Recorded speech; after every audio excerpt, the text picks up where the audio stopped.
بسم الله والصلاة والسلام على رسول الله. مساء الفل. النهارده ان شاء الله معانا بيجو 3008. بسم الله ما شاء الله. عملنا فرش الكراسي بس، ما عملناش ولا مخدع كونسول ولا ابواب ولا طابلون ولا حتى دواسة ارضيه.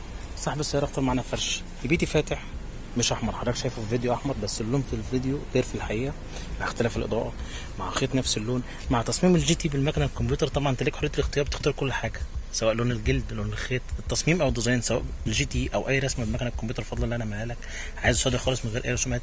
احنا علينا التجسيم من غير ما نخرم ولا نقطع في الاصلي، بفضل الله عندنا استعداد نفك الفرش ده واوريك الاصل سليم ولا لا، لان هيبقى لك شغل مش كلام. خلينا افتح لك الفلاش. ما شاء الله، شدة كرسي محترمه، تقعد براحتك على الكرسي، ولا يهرر ولا يكشكش ولا يحتاج يتشد.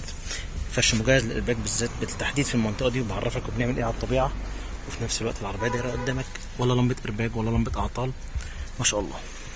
شغل الابره الواحده في المخادع، شغل الابرتين،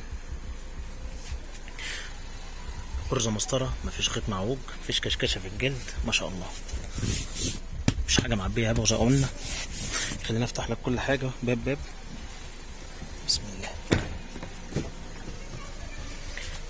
ادي الغرزه. ما شاء الله، مخدع بيقفل براحته وبيفتح براحته، مفيش كلكعه هنا خالص. ادي شغل الابره الواحده، دورانات. بقرب لك وبفهمك وبوريك نفس الكلام. الكرسي اللي ورا متجسم برضو، مش كرسي بس، ظهر الكرسي بجيوبه بتفصيلته. دي اول فئه بتنزل اصلا فرش قماش، مش التانيه اللي هي نص جلد ونص قماش. فظهر الجلد، ظهر الكرسي مش فبر جلد. افتح لك الباب التالت، بقرب لك وبفهمك وبوريك، عشان لو ما جيتش عندنا وما حصلش نصيب معانا يبقى انت عارف انت بتعمل ايه. ما شاء الله.